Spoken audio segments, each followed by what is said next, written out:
Eu escolhi o Henrique para vir fazer esse bate-papo porque é algo que faz parte da minha vida, faz parte do meu dia a dia. Acho que faz mais ou menos uns 6 anos, né, que eu tô junto com o Henrique e que ele pode falar que foi assim um salto exponencial de condicionamento físico, de estrutura física. E eu sempre falo para ele, né, esses últimos tempos, esses últimos meses, que foi uma construção, mas eu falo que é um amadurecimento corporal e de cabeça. Com certeza. Eu acho que o essencial de tudo é a pessoa se entender qual é o objetivo dela e ver se o objetivo dela casa dentro do biotipo de corpo dessa pessoa. Então, acho que o essencial de cada um é primeiro conhecer o seu biotipo e ver se o objetivo dele casa junto com o biotipo da pessoa. Então, basicamente, não adianta você querer ser uma coisa que a sua genética não te proporciona. Existe uma frase bem no mundo fitness bem comum que o pessoal fala entre os marombeiros, é que lagartixa não torna jacaré. Então, o que eles querem dizer com isso? Querem dizer que por mais que você queira algo, se você não tiver uma predisposição genética para alcançar aquilo, você não vai alcançar. Você vai chegar próximo, mas não vai alcançar o objetivo. Então, é sempre isso que eu falo para meus alunos. Qual é o seu objetivo? Dentro dos objetivos deles, a gente traça um caminho, uma meta para chegar o mais próximo possível. Porém, tem objetivos que são inalcançáveis. E aí é onde você tem que trabalhar a cabeça da pessoa e mostrar para ela que aquilo que ela almeja nem sempre é o que ela vai conseguir alcançar. Mas você fecha nisso assim piamente, você acha? Não que impossível, mas é muito difícil a gente alcançar um corpo dentro daquilo que a gente pode. Como que eu vou exemplificar isso? Eu tenho uma estrutura de corpo e você acredita que eu não posso transitar entre um corpo mais, como que eu diria, mais forte e um corpo mais slim. O que acontece é o seguinte, basicamente existe 3 tipos de biotipo de corpo. Existe o endomorfo, que é aquela pessoa mais magrinha, mais slim. Existe o mesomorfo, que é aquela que transita no meio dos dois, aí já responde a sua pergunta. E existe o ectomorfo, que é aquela pessoa que é mais cheia, aquela pessoa que ganha muita massa muscular, mas também vem muito sujo, com muita gordura ali. Então, geralmente a pessoa que transita é o mesomorfo, que aí ele consegue ser o esguinho e ele consegue ser o cara mais forte, ou a pessoa mais forte.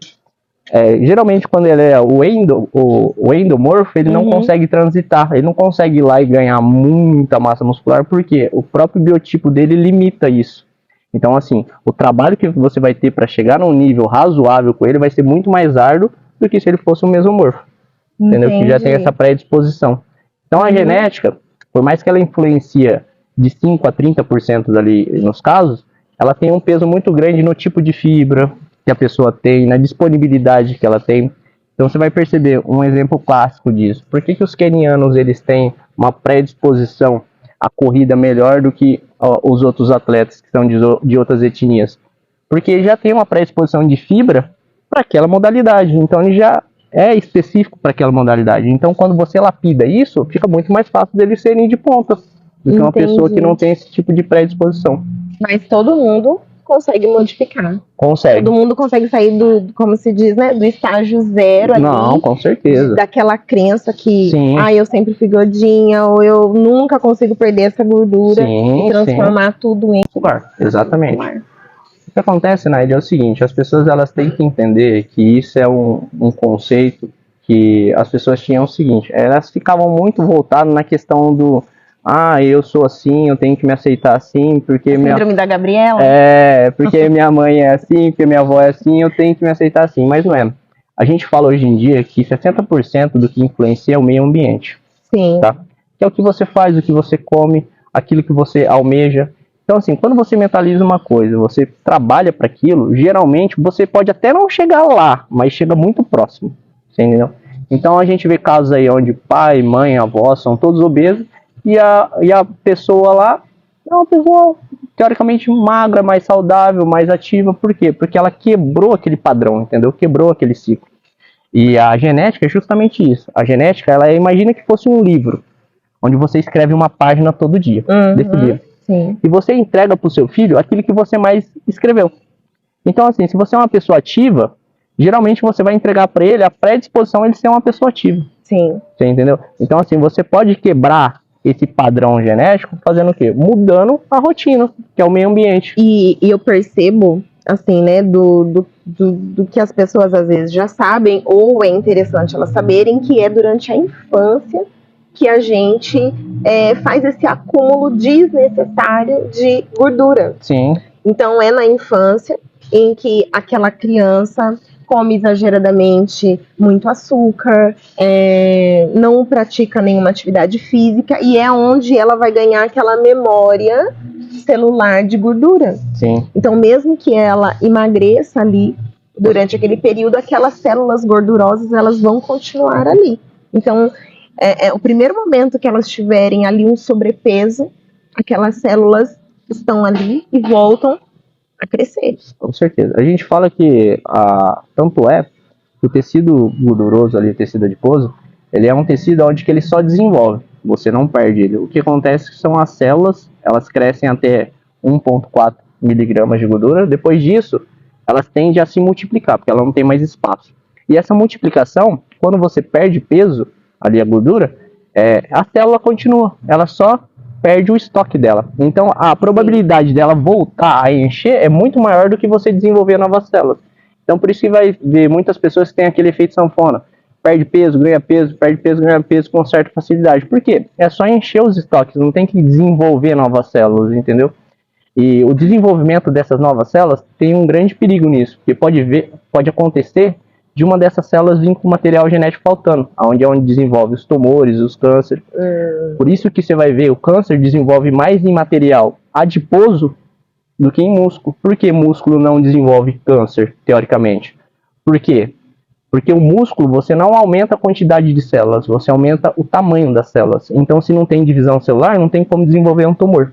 Entendi. Por isso que você nunca vai ver, assim, é raro, só em caso de hiperplasia muscular, mas é muito raro. Você vai ver, assim, um câncer no músculo, porque ele não tem essa capacidade. Por isso que quanto mais magro a pessoa com menos gordura, menos a probabilidade dela desenvolver câncer. Tá? De todas as formas, não só no tecido adiposo, no órgão adiposo, mas no geral. Entendi. Você acha, Henrique, que a gente alcança o corpo que a gente deseja? Muitas vezes a própria pessoa acaba se sabotando em relação à mentalidade que ela tem sobre o próprio corpo. Então ela alcança ali um nível e você percebe que ela não consegue manter aquele nível. Ela volta para aquele estágio. Eu não vejo isso muito como é um efeito sanfona, que é o que popularmente, né, as pessoas falam, mas eu vejo isso como uma autossabotagem de achar que ela não é merecedora daquele corpo que ela está vestindo. Né? Ela até determinado ponto manteve e ela sempre arruma alguma coisa para voltar para trás. Se sabotar. Sim, justamente isso. É porque geralmente as pessoas elas vivem de ciclos. Elas produzem um ciclo, geralmente elas almejam assim na cabeça dela, eu tenho uma viagem pra praia em junho. Uhum. Aí elas fazem o processo até junho. Chega junho, aí de junho pra frente parece que ela relaxa. Ela relaxa, porque ela já atingiu o objetivo dela parcial. Ela não entende que aquilo tem que ser um objetivo estendido pro resto da vida. Porque, pra ela foi muito sacrificoso, eu sacrifiquei muitas coisas. Mas eu falo que não é essa questão de sacrificar, é a questão de incorporar aquilo como padrão de vida, você entendeu? Porque a partir do momento que você entende que aquilo é necessário para sua vida e que aquilo vai te ajudar a se sentir um bem-estar melhor, se vestir melhor, se ver melhor, se portar perante a sociedade melhor, a pessoa incorpora aquilo para si e aquilo se torna parte da vida dela. Agora, o que ela não pode deixar de fazer é viver esses ciclos. Os ciclos de verão. Eu tenho que ficar bonita pro verão porque eu vou pra praia. Eu tenho que ficar bonita pro verão porque eu vou numa festa. Eu tenho que ficar bonita pro verão porque... Vira um ciclo de repetição. Um ciclo de repetição, exatamente. E que não adota ali um estilo de vida. Um estilo de vida, exatamente. Eu falo que o Henrique, ele não é personal trainer. Eu falo que ele é meu preparador físico. porque eu não vejo a musculação, a atividade física só como um corpo, mas como um exercício que te prepara para a vida, para dentro do seu trabalho, para ter mais disposição para gerenciar ali o ambiente do seu lar, para saber se comportar. Sim. Quando a gente vai viajar, Sim. quando a gente, né, tá relaxando. Então, acho que a atividade física, a musculação em si, que é no caso do Henrique, é algo que te prepara ali para o dia a dia, melhora o seu condicionamento físico. Sim. Eu percebo que eu tive uma melhora, assim, significativa de condicionamento físico, de preparar o corpo mesmo, até muito também pelo trabalho que eu desenvolvo. Sim. A gente sempre tem que pensar nisso, né? É a lei da oferta e demanda. Você tem que pensar o que ela precisa para o dia a dia para ela estar desenvolvendo e o que você pode fazer para melhorar isso, a qualidade de vida dela. Então, a cada profissão, você tem que analisar o seu atleta ali e aí você tem que passar para ele exatamente o que ele quer, mas também o que ele precisa. Entendeu? Você tem que casar os dois, porque às vezes a pessoa ela não tem a noção do que ela precisa. Ela tem uma ideia na cabeça, mas só que ela não sabe como progredir até lá. Aí você faz aquela anamnese verbal, vê o que ela faz, analisa para ela a simetria também, que é uma coisa bem importante, que às vezes ela tem algo que você consegue reparar e ela não sabe. Às vezes é uma cifose, uma escoliose, uma hiperlordose. E aí dentro disso você vai trabalhando para quê? Para melhorar a qualidade de vida dela. Mesmo que às vezes ela não saiba, você vai introduzindo isso nela, vai introduzindo e aí ela começa a perceber essas melhoras. E nem vou citar seu caso mesmo, a sua lombar era um fator assim crucial ali. Crucial. Quando a gente começou, você não conseguia fazer stiff com 3 quilos. Então era sempre aquela ladainha, né? Vai, sente dor, para e vai. Hoje você já faz o movimento perfeito, com uma carga razoável, que é 23 quilos cada lado, entendeu? Numa barra aí, que é basicamente o peso do teu corpo você levando.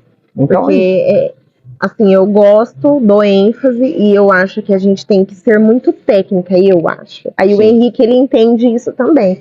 Eu gosto muito de executar o meu exercício com a técnica. Não é nem em relação à carga, peso, a crescer músculo, mas é a execução ali ao máximo da perfeição da técnica, do movimento. No caso, né? Eu sempre falo pra Naide, não é da carga que vem a forma. Então não é da carga ali que você vai conseguir uma forma bem feita. É da forma bem feita que você consegue evoluir a carga. Sem você pegar uma barra, um peso, às vezes uma posição que você não está concentrado ali, às vezes acontece. Mas assim, a gente tenta ao máximo possível fazer com que isso não aconteça para quê? Para ter o máximo possível de eficiência, né? E de performance do atleta. Sim. Então a gente percebe aí que o que acontece hoje é que as pessoas elas treinam o ego, não treinam o músculo, né? Eu sempre falo, elas conseguem colocar uma carga excessiva, fazer um movimento de qualquer jeito, jogando peso, né, de qualquer jeito, só para satisfazer o ego e mostrar para as pessoas em volta que elas estão conseguindo executar com uma carga maior do que o amiguinho do lado. E não é bem assim que funciona. Eu acho que o indivíduo, cada um tem a sua capacidade, cada um evolui de uma forma. Não adianta você querer se comparar um com o outro, que não vai funcionar. E a gente não foge daquele clássico, né? A pessoa, ela é forte, ela tem muitos músculos, mas ela não tem condicionamento. Exatamente. Não é? A gente vê isso frequentemente. A pessoa tá enorme, ela é gigante, né? Mas ela não tem condicionamento. Ela não tem ali aquela estrutura para ter fôlego para fazer outros tipos de atividade. Eu falo que é sempre a harmonia, né, dos padrões físicos. O que acontece? Não adianta o cara só ser forte e não conseguir correr. Não adianta só o cara correr e não ter estrutura para sustentar o peso. Eu falo que as pessoas têm que ser funcional. Entendeu? Isso. Elas têm que fazer todas as atividades ali de uma forma com excelência, porém ela não precisa ser específica de cada atividade. Ela tem que fazer com excelência, porém ela não precisa ser específica. Eu não preciso só ser forte, eu não preciso só ser rápido, eu não preciso só ter um condicionamento físico de aeróbico forte. Então ela tem que conseguir fazer tudo com excelência, porém ela não precisa ser específica. Então assim, as pessoas, uns focam muito em força, outros focam muito no cardio. Então você tem que ter esse equilíbrio e essa harmonia para não ficar desequilibrado, né? Sim, sim, Nosso sim. corpo. Tem que ter essa sinergia. Sinergia, exatamente.